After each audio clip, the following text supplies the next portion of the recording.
My name is Rachel Burns.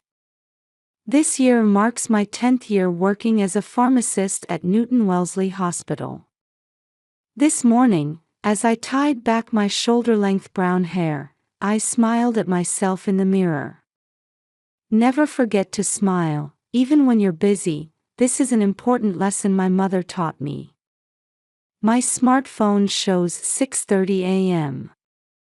My hospital shift starts at 8 o'clock. Before that, I need to prepare breakfast and lunch for my son Lucas, and help my husband Michael get ready for work. Some people say I'm too much of a perfectionist, but my meticulous nature actually helps me balance work and parenting in my current lifestyle. Mom, did you wash my soccer uniform? An energetic voice echoes from the living room. Lucas just turned 8 this year. He's a third grader at the local elementary school and is always passionate about soccer after school. With his bright and active personality, he's popular among his classmates. Though he seems concerned about his father coming home late recently, he's grown into a kind boy who's always thoughtful of me. I washed it last night, it's already dry, I answered, and Lucas broke into a big smile. My husband Michael works as a middle manager at an IT company. He's tall and dedicated enough to go to the sports gym 3 times a week. His neat appearance and meticulous personality might be similar to mine. Married for 8 years, until recently, others considered him an ideal husband. However, he has a side that he doesn't show to anyone. He becomes indecisive when faced with important decisions. Good morning, Michael appeared in the kitchen after his shower and kissed my cheek. It's our daily morning ritual. But lately, something has felt different. Looking back, we met 8 years ago at a mutual friend's wedding. Attracted to Michael's sincere personality, we dated for a year before getting married. At that time, my sister Ashley was the one who congratulated us most sincerely. Ashley, with her model-like figure and flashy clothes, works as a beauty influencer. She recently went through a sudden divorce 3 months ago and is now living at our parents' home. Though I'm worried about her seemingly unstable mental state, I've tried my best to be understanding.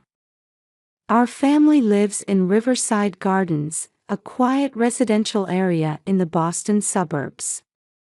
On weekends, our routine includes walking along the Charles River or having family picnics. Movie watching is also our precious family time. While Lucas loves action movies, Michael and I enjoy romantic comedies. We're particularly close with our neighbor Martha, who's a warm-hearted woman in her mid-60s. She's been looking after Lucas since he was little. She's active in the church community and sometimes brings us homemade apple pies on holidays. In the kitchen, as the toaster releases its fragrant aroma, I finished preparing breakfast. The table is set with fresh whole wheat toast, scrambled eggs, and fresh fruit. I also added a salad made with organic vegetables from Whole Foods. Michael is busy checking his smartphone this morning too, but this has become part of our daily routine. On weekends, we should be able to spend more relaxed family time together. Outside the window, birds are chirping, announcing the start of a new day. As I quietly watched my family, I wished this peaceful daily life would continue forever. But life sometimes takes unexpected turns. At that moment, I couldn't have imagined that this tranquil daily life was about to be greatly shaken. Monday, January 15, 2024. This morning started just like any other. The scent of coffee wafting through the kitchen and the pleasant sound from the toaster. Outside the window, a gloomy gray sky stretches out. The weather forecast says it will be cloudy with occasional rain. At the entrance, I can hear Lucas hurriedly preparing for school. "Mom, are you coming to watch my practice game today?" Lucas asked while munching on his pancakes. In front of him was a plate of pancakes generously topped with maple syrup and fresh blueberries. "Of course. I'm finishing early today, so I can pick you up," I answered with a smile. Michael had already finished preparing for work and was adjusting his tie. Recently, he had been rushing out of the house more often, barely finishing breakfast. "I'm heading out first," Michael briefly announced, placing his coffee cup in the sink. Usually, we would enjoy breakfast together as a family, but this morning felt unusually hurried. The day at the hospital was busier than usual. At 8 a.m., I changed into my white coat and attended the morning meeting in the pharmacy department. It's flu season, and we're swamped with outpatient prescriptions. Even lunch with my colleague Sarah was cut short to just 15 minutes. Sarah looked worried about me, but nothing particular was wrong. "I'm just a bit tired lately." The afternoon was focused on dispensing medications. Checking antibiotic inventory, verifying prescriptions, counseling patients on their medications. The clock hands quickly pointed to 5:30 p.m. "See you tomorrow, Rachel," Sarah called out. "You seem a bit down lately, are you okay?" "Yes, thank you. Just busy," I answered with a smile. But truthfully, I had been feeling something was off at home too. I was concerned that Michael was coming home later and we were spending less family time together. When I left the hospital, a light rain had started falling. I quickly got into my car and headed to Lucas's practice location. The sound of wipers clearing the rain somehow felt particularly lonely today. At exactly 6 p.m., I arrived at the soccer field. On the ground, Lucas and his teammates were enthusiastically practicing. My heart warmed at the sight of children in red uniforms running around energetically in the rain. "Good evening, Mrs. Burns," other parents greeted me warmly. We huddled under umbrellas, sharing our usual conversations about our children's growth and weekend games. After practice, Lucas excitedly told me about today's session. "Hey Mom, did you see my shot?" While helping him change, I nodded and replied, "You did very well." In the car on our way home, Lucas's cheerful voice filled the space. "What's for dinner?" "I only have math homework today. I really want to win next week's game." These casual conversations made me feel warm inside. "How about pizza?" When I suggested it, Lucas's eyes lit up. "Yay! I wonder if Dad can eat with us." By the time we arrived at the apartment parking lot, the rain had become heavier. Lucas and I hurried to the elevator with our shopping bags. Lucas seemed a bit tired and was leaning against my arm. I pressed the elevator button, selecting the 3rd floor. The digital display slowly counted up the floors. At this moment, I still didn't know. I had no idea that this ordinary day would dramatically change our family's life. When the elevator doors opened, a dimly lit hallway greeted us. One fluorescent light was flickering faintly. It was a strangely quiet night with the sound of rain echoing in the distance. Lucas, appearing tired, held my hand tightly. Just as we started walking down the short hallway to room 304 with our shopping bags, it happened. "Rachel." I stopped at the sudden voice. Turning around, I saw Martha bursting out of room 302 across the hall. Her expression, usually calm, was more urgent than I'd ever seen. Wearing a light purple cardigan, both her hands were trembling. "Don't go home. Something terrible is happening." Martha's voice was hoarse, almost a whisper. Her eyes were fixed on our apartment door. With trembling hands, she tried to pull me toward her apartment. "Martha, what do you mean?" My words were cut short as we heard sounds coming from our apartment. Something falling to the floor. And what sounded like people arguing in low voices. "Mom." Lucas grabbed the hem of my clothes. I could feel his small hand trembling. That's when it happened. A loud sound echoed from room 304, either a gunshot or something breaking. Following that, a woman's scream. My body froze. "Quickly, this way." Martha pulled us into her apartment. The sound of the door closing seemed unusually loud. My mind went blank. "Michael? Who's in that room? Who screamed?" Questions kept arising, but I couldn't find answers. "The police. I need to call the police." With trembling hands, I took out my smartphone. It seemed to take twice as long as usual to unlock the screen. 911, what's your emergency?" I heard what sounded like a gunshot from my home. "What's your address?" "Riverside Gardens, room 304. Guided by the operator's calm voice, I provided the necessary information. During this time, intermittent sounds continued coming from the room. Something falling. Screaming. And people arguing intensely. In Martha's apartment, Lucas was trembling slightly. Martha held him, gently rubbing his back. "It's okay, the police will be here soon." Martha's voice carried strength that tried to hide her anxiety. "Lucas, let's pray together." I stood by the window, waiting for the police to arrive.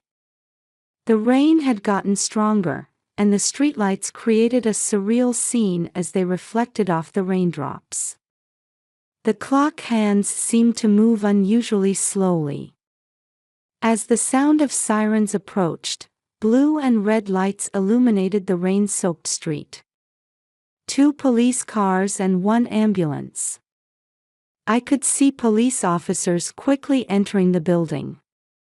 Strong voices echoed in the hallway, and I instinctively pressed my ear to the door. Lucas was still closing his eyes in Martha's arms. Then came the sound of a door being broken down. The sound of officers rushing in. I felt like I might faint. Martha supported my back. "Rachel, sit down. Let the police handle this now." There was a knock on Martha's door.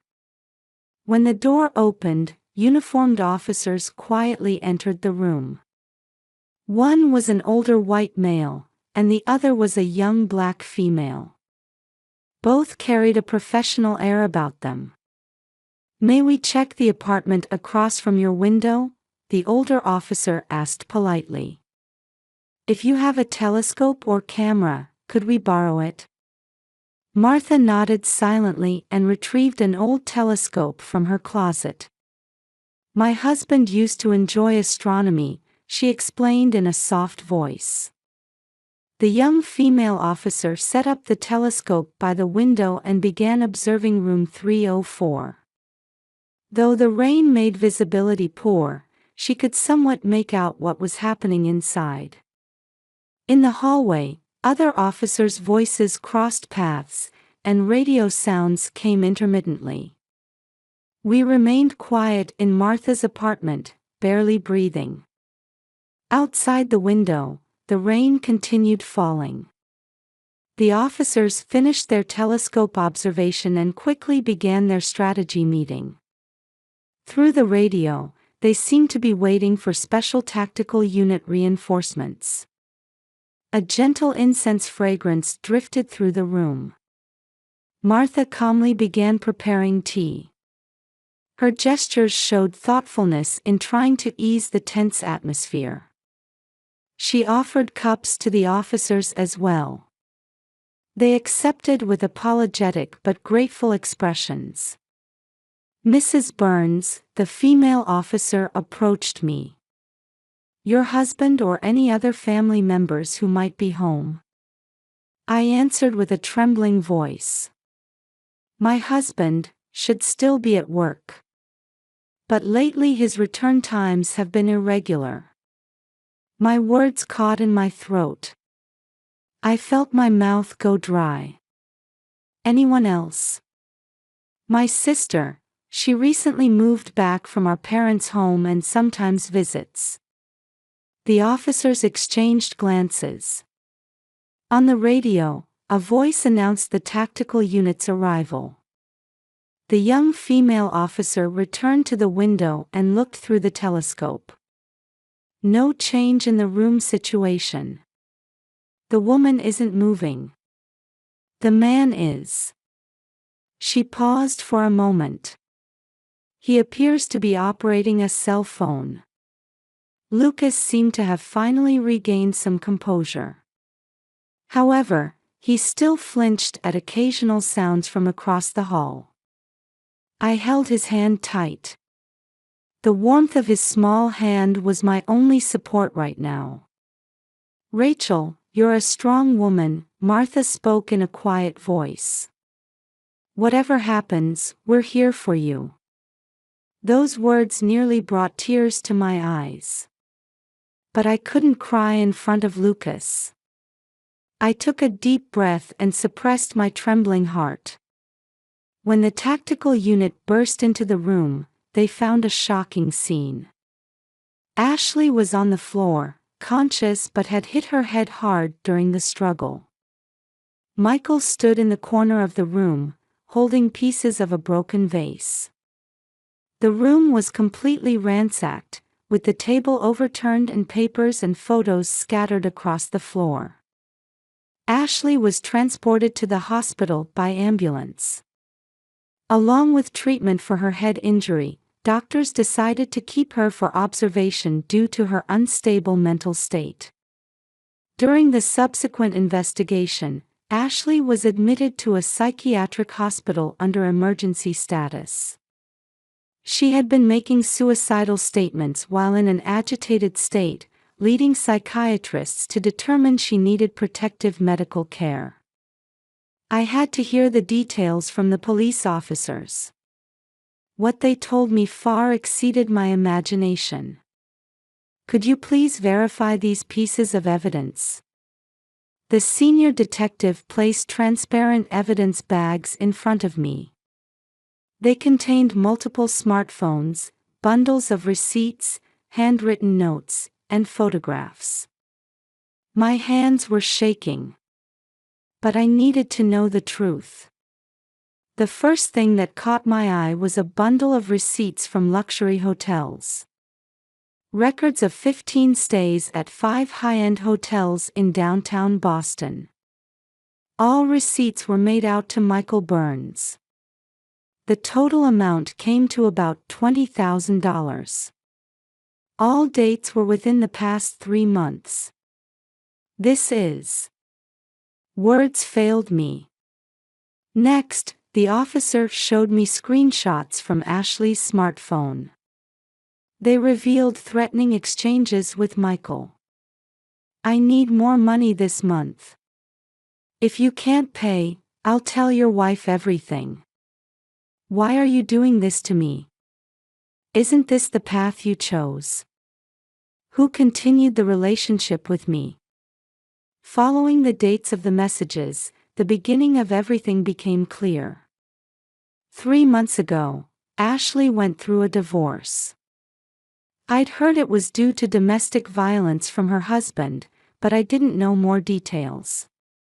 She had rented an apartment near our parents' home and continued her work as an influencer.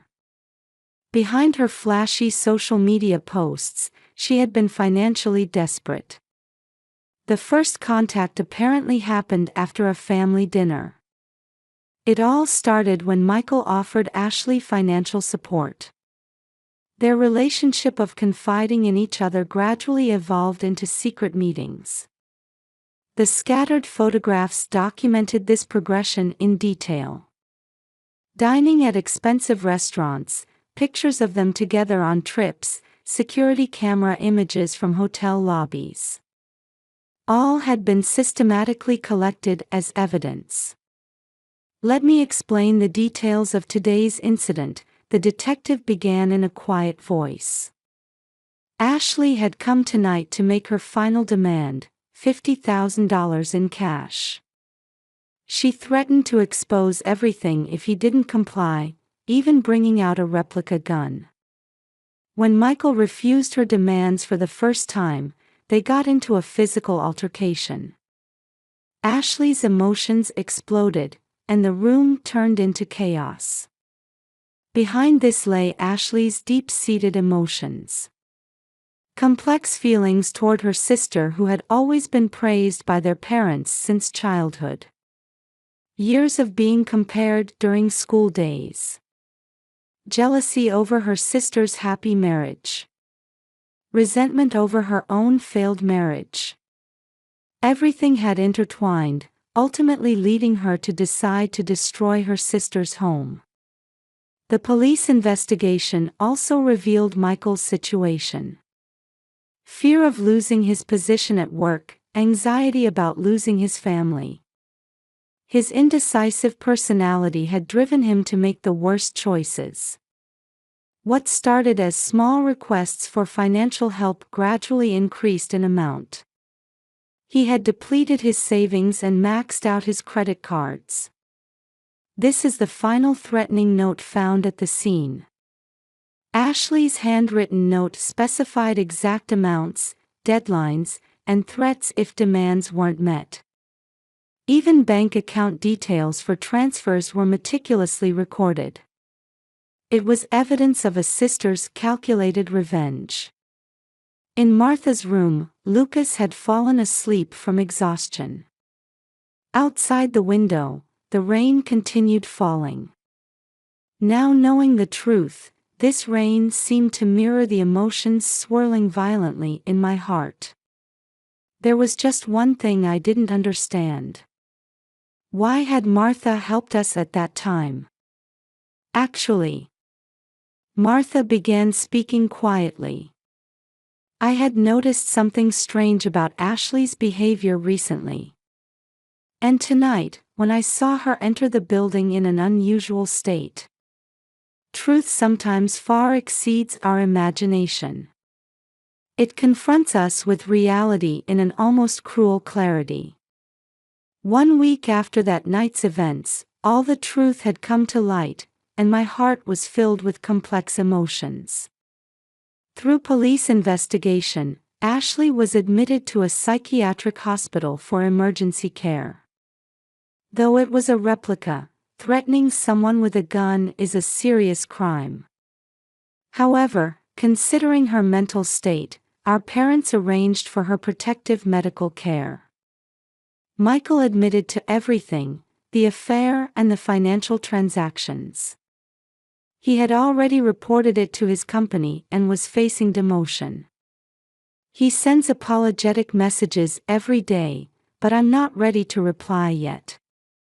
This past week, Lucas and I have been staying at my parents' house. Today too, the scent of my mother's tea wafts through the kitchen.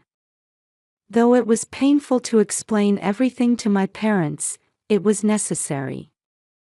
"Rachel, we support your decision," my mother gently held my hand. Her warmth nearly brought tears to my eyes. "We'll support Lucas with all our strength too." Father nodded silently.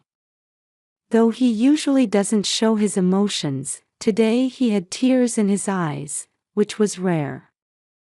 "I'll introduce you to a lawyer I know for the divorce proceedings." Father's voice was unusually gentle.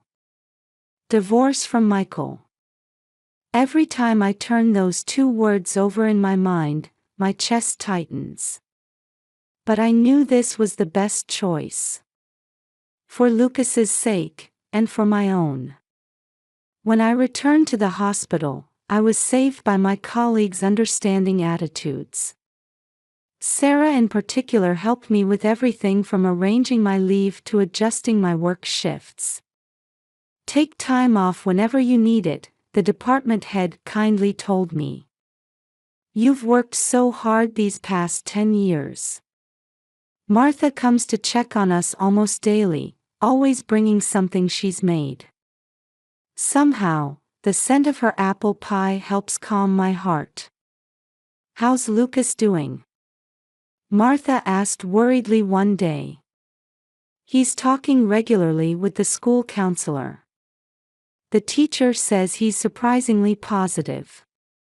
Indeed, Lucas was stronger than I expected. Of course, he still wakes up from nightmares sometimes. But during the day, he plays energetically with his friends and hasn't missed a single soccer practice. "Will I never see Dad again?" Lucas quietly asked one night before bed. "Of course you will. Dad is still Dad. We'll just be living separately for a while." Lucas nodded slightly at my words. I could see a mature understanding in his eyes. A month later, we moved to a new apartment. Though it's a bit further from the Charles River, it's closer to Lucas's school. It's a bright, clean place my parents found for us. On moving day, my hospital colleagues all came to help. Sarah gave us new curtains as a present, and other staff members brought their own warm gifts. "A new beginning in a new place," Martha said as she brought us a houseplant. "Like this plant, you'll both put down roots and grow strong." Thinking about Ashley still pains my heart. She's currently receiving counseling from a psychiatrist. Though our parents worry about her too, they understand the importance of maintaining distance for now. From the window of our new apartment, we can see a small park. On weekends, I can watch Lucas playing soccer there. I'm also slowly starting to sort out my feelings. Every morning when I look in the mirror before work, I notice myself changing little by little. The sadness hasn't disappeared, but a new strength is growing. Perhaps it's proof that we've overcome hardship. "Mom, what's for dinner tonight?" Lucas's voice came from the kitchen. "Well." I smile. "How about we order pizza as a special treat?" "Yay!" Looking at my son's smile, I feel that even though the road ahead won't be smooth, we'll surely get through it. Our new life has just begun. And I believe that through this ordeal, we'll be bound together by stronger, deeper bonds. Outside the window, the rain had finally stopped, and the evening sun was breaking through the clouds.